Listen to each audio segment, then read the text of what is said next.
Hello, you guys. I'm here to bring a sad update about Kada Scott. We now know it has been confirmed that that the human remains which were found in the shallow grave was hers. It has been confirmed. You guys, we're just gonna do a quick recap, a little short timeline of uh, of what's going on here. On October 18, 2025, investigators they discovered human remains in a shallow grave behind the vacant Ada H. Lewis Middle School in the East Germantown section of Philadelphia, near the Aubrey Arboretum. The discovery followed a very specific anonymous tip. Some were saying that the caller said, "Go and check again." Okay. DNA testing later confirmed that the remains, unfortunately, An anonymous tip led investigators to a wooded area in Germantown where they found the body of a female early yesterday. Tonight, sources telling Action News that initial DNA testing confirms the remains are those of the missing 23-year-old. The community has created a memorial near Ada Lewis Middle School. It was the wooded area behind the vacant property where Scott's remains were found. Action News reporter Katie Catro joins us live from police headquarters with the latest developments. Katie.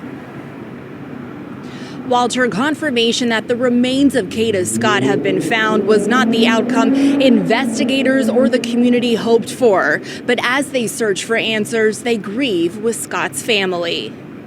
I feel for the family. My prayers are with them. Law enforcement sources now confirm to Action News that the medical examiner's initial findings through DNA testing indicate the human remains found are those of Kada Scott. Sources said DNA from the remains matched Scott's parents. Saturday's discovery came 2 weeks after Scott was reported missing on October 4th. An arrest connected to her disappearance came on October 14th. 21-year-old Keon King turned himself in and was charged with kidnapping and related offenses. The next day, police found items believed to belong to Scott at Ada Lewis Middle School, including a cell phone and iPad case, glasses, and a card with her name on it. Later that day, investigators recovered the gold Toyota Camry King was allegedly driving with Scott inside. A major break came Friday night. The tip was very specific that led us back to this location. Homicide investigators returned to the vacant middle school and uncovered a shallow grave Saturday. Many in the community expressed frustration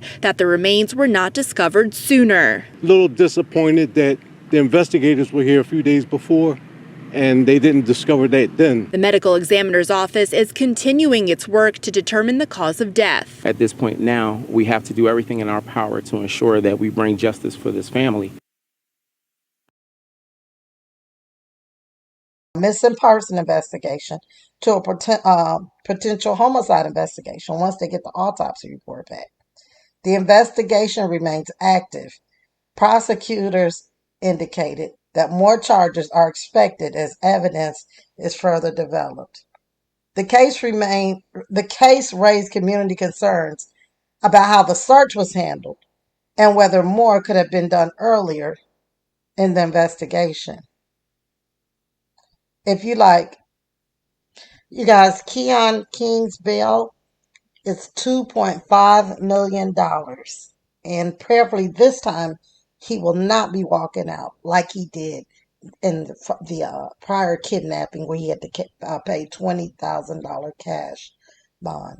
You guys pray for a speedy recovery, a speedy verdict, and that everyone involved will be arrested, because I really don't believe this man did this alone, right? He had 2 cars. How was he able to drive 2 cars?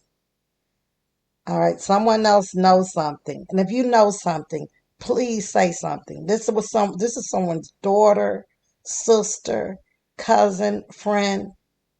If you know something, if you know more that can help this case, you guys please contact the Philadelphia Police Department. And I'm going to end it here. You guys, please remember to hit that subscribe, like, share, leave a comment below. What do you guys think about this story? You think he had help? You think he did this alone? Why do you think Kada got inside the car?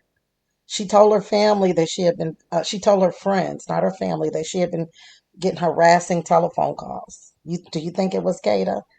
We do have reports of one of her neighbors saying that he called her and started asking her questions about Kada, as like, where does she live?